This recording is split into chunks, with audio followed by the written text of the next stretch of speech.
श्री स्वामी समर्थ. जय जय स्वामी समर्थ. तुम्हा सर्वांचं पुन्हा एकदा अगदी मनापासून आपल्या या नवीन व्हिडिओमध्ये मी स्वागत करते.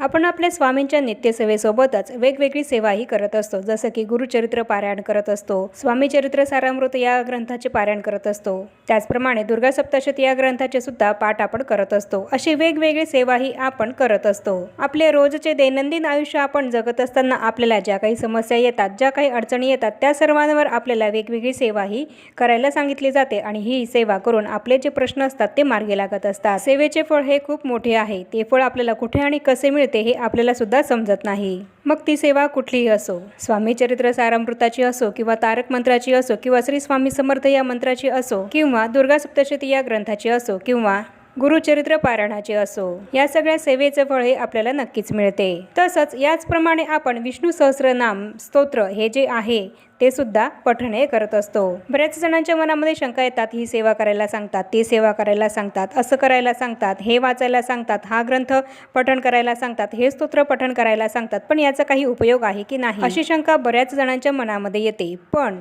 जी व्यक्ती अगदी श्रद्धेने आणि भक्तिभावाने ही जी काही सेवा सांगितलेली असेल, जी काही स्तोत्र किंवा मंत्र पठण करत असेल, कुठलीही अगदी 2 मिनिटाची असो किंवा 5 मिनिटाची सेवा असो, ती जर अगदी मनाने आणि श्रद्धेने आणि भक्तिभावाने करत असेल तर त्याचे फळ हे त्याला मिळतच असते. कुठलीही सेवा ही कधीच निष्फळ होत नाही, तिचे फळ हे आपल्याला मिळतच असते.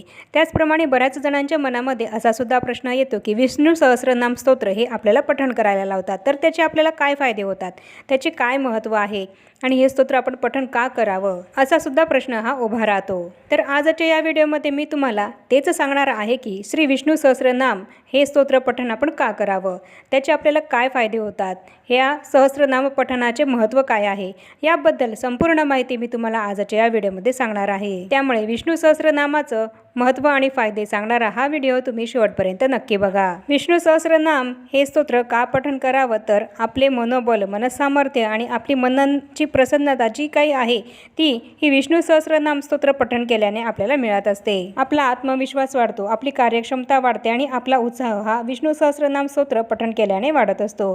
आपल्या जीवनातील कोणत्याही अवघड प्रसंगाला तोंड देण्याची हिंमत ही आपल्याला या विष्णू सहस्रनाम स्तोत्राचे पठण केल्याने मिळत असते. संकटांचा सामना करण्याची जिद्द आपल्यामध्ये निर्माण होते. आपल्याबरोबर ईश्वरी शक्ती आहे या विचाराने आपले मन हे शांत, स्वस्थ होते, आपले मन हे शुद्ध होते. इच्छाशक्ती ही आपली या विष्णू सहस्रनाम स्तोत्राचे पठण केल्याने वाढत असते. आपल्या मनातील सकारात्मकता आणि आशावाद हा वाढत असतो. आपल्यासारख्या सर्वसामान्य माणसाला आपल्याला संतती व्हावी, आपल्या अशुभाचा नाश व्हावा, संपत्ती आणि यश, आरोग्य, ऐश्वर्य, विजय, मनशांती आपल्याला प्राप्त व्हावं, त्याचप्रमाणे सुयोग्य जोडीदार आपल्याला मिळावा, आपला संसार हा सुखाचा व्हावा, त्याचप्रमाणे स्वतःची वास्तू व्हावी, स्वतःचे घर व्हावे, त्याचप्रमाणे कोर्ट केसेसमध्ये आपल्याला यश मिळावं, आपली कीर्ती ही वाढावी, समाजामध्ये आपला मानसन्मान हा वाढावा, या आणि अशा अनेक फळांची प्राप्तीची आपल्याला अपेक्षाही असते.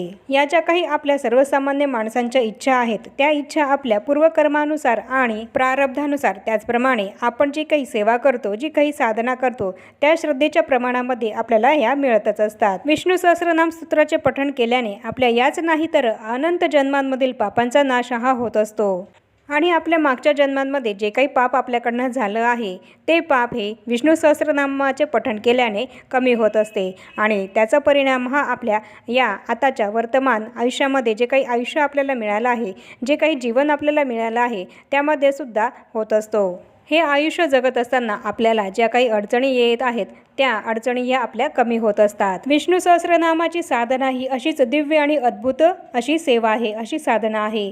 उपासनेच्या प्रांतामध्ये या विष्णू सहस्रनाम साधनेला, या सेवेला प्रचंड महत्त्व हे दिले गेले आहे.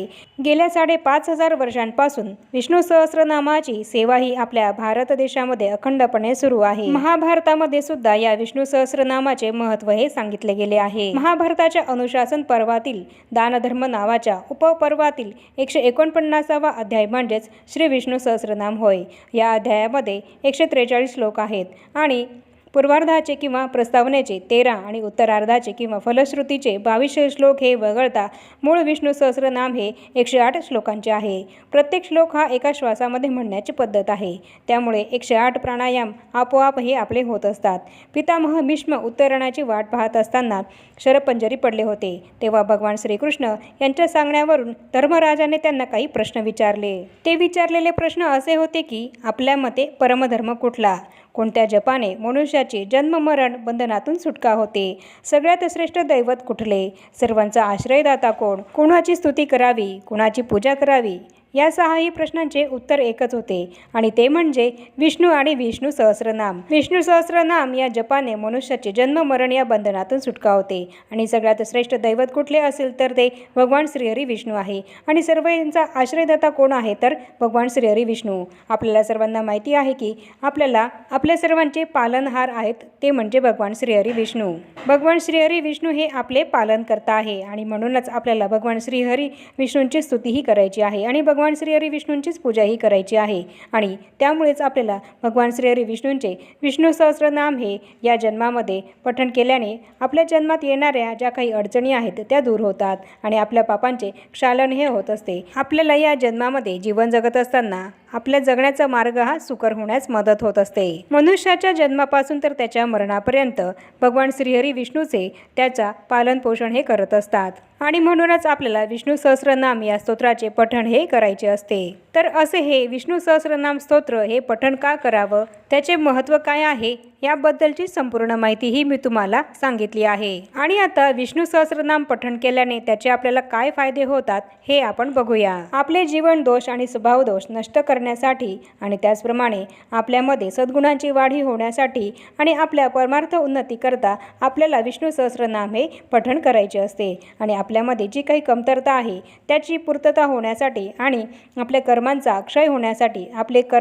आपले जे काही पाप आहेत ते नष्ट होण्यासाठी आपल्याला विष्णू सहस्रनाम स्तोत्र हे पठण करायचे आहे. विष्णू सहस्रनामाच्या स्तोत्राच्या पठणाने आणि श्रवणाने तसंच चिंतनाने मनुष्य सर्व प्रकारच्या संकटामधून तरून जातो आणि आपले जे काही मनोरथ आहे ते सिद्धीस नेऊ शकतो. आपल्या ज्या काही इच्छा आहे, आपल्या ज्या काही मनोकामना आहेत त्या सर्व या विष्णू सहस्रनाम स्तोत्राचे पठण केल्याने पूर्ण या होत असतात. या स्तोत्राच्या शब्दाशब्दामध्ये अशुभ नाहीसे करणारी परममंगल अशी मंत्रशक्ती ही भरलेली आहे. विष्णू सहस्रनामाने आपल्या सर्व ग्रहपीडा, शत्रुपीडा, वास्तुदोष, पितृदोष, स्वभावदोष हे नाहीसे होतात आणि आपल्याला जी काही विघ्ने आणि संकटे येत असतात ती दूर होतात. आपण जर दर बुधवारी 4 वेळा विष्णू सहस्रनाम हे म्हटलं तर आपल्या सर्व पितरांना सद्गती ही मिळत असते. आणि तसंच आपण हे विष्णू सहस्रनाम नियमित अगदी रोज न चुकता 12 वेळा 6 महिने म्हटलं तर आपले सर्व प्रारब्ध हे नष्ट होते आणि इहलोकी आपली कीर्ती होते आणि आपल्याला मोक्ष प्राप्त होतो.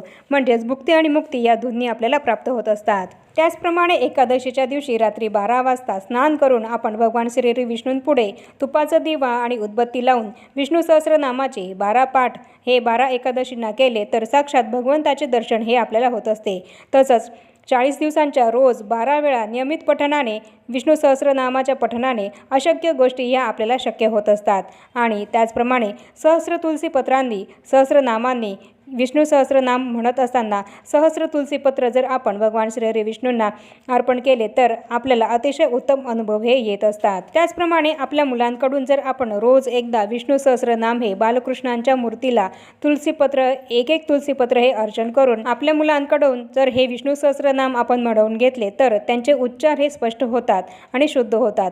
आणि ती अर्पण केलेली तुळशीची पाने जर त्यांनी आपल्या मुलांनी चावून खाल्ली तर त्यांची बुद्धीही सुद्धा तेजस्वी होते. त्याचप्रमाणे जर तुम्हाला असं वाटत असेल की आपल्या घरामध्ये वास्तुदोष आहे तर वास्तुदोष जाण्याकरता रोज 3 पाठ हे आठवडाभर करावे आणि याची सुरुवात ही बुधवारीच करावी. आणि ही सेवा करत असताना ती बुधवारी सुरू करून आपल्याला गाईच्याच तुपाचा दिवा लावायचा आहे आणि उदबत्तीही लावायचीच आहे. त्याचप्रमाणे बाहेरच्या बाधेचा त्रास असेल आणि संतती ही गतिमंद किंवा मतिमंद असेल तर अशा व्यक्तीला रोज सकाळ संध्याकाळ श्री विष्णू सहस्रनामाचे पाठ हे ऐकवावे। त्याचप्रमाणे एखाद्या श्रीहरी विष्णू मंदिरामध्ये बसून जो कोणी या विष्णू सहस्रनाम स्तोत्राचा पाठ करतो त्याचे सर्व अहित हे नाहीसे होते, त्याला छळणाऱ्या सर्व गोष्टींचा परिहार हा होतो। श्री विष्णू सहस्रनामाच्या फलश्रुतीमध्ये असे म्हटले आहे की जो या स्तोत्राचे पठण करेल त्याने दिली पाहिजेत अशी सर्व दाने ही दिली आहेत आणि केल्या पाहिजेत अशा सर्व देवांचे पूजन हे केले आहे। म्हणजे या स्तोत्राचे पठण केल्याने आपल्याला जे काही दान हे करायचं आहे आणि ज्या काही सर्व देवतांचे पूजन हे करायचे आहे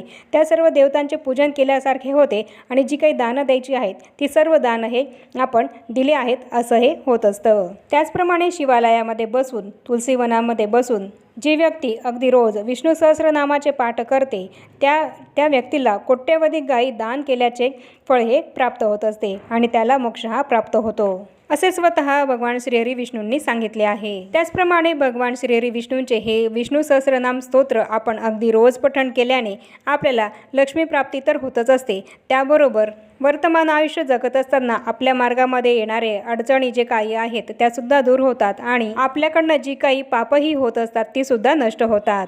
आपल्यावर येणारी अनेक संकटही दूर होतात आणि भगवान श्रीहरी विष्णूंचा आपल्याला आशीर्वाद हा मिळत असतो आणि भगवान श्रीहरी विष्णूंचे स्तोत्र आपण पठण करत असल्यामुळे माता लक्ष्मी ही सुद्धा आपल्यावर प्रसन्नही होत असते।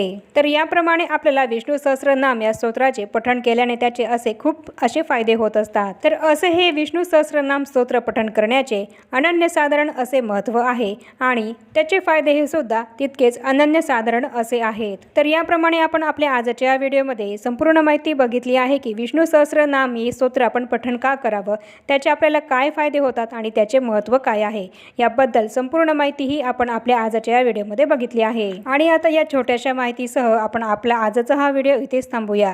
चॅनलवर जर पहिल्यांदाच आला असाल तर चॅनलला जरूर सबस्क्राईब करा आणि या व्हिडिओला जास्तीत जास्त लाईक आणि शेअर जरूर करा, म्हणजेच ही माहिती इतरांपर्यंत सुद्धा पोहोचेल। आणि भेटूया पुन्हा अशाच नवीन एका माहितीपूर्ण आणि महत्त्वपूर्ण व्हिडिओ सोबत। तोपर्यंत सर्वांना श्री स्वामी समर्थ।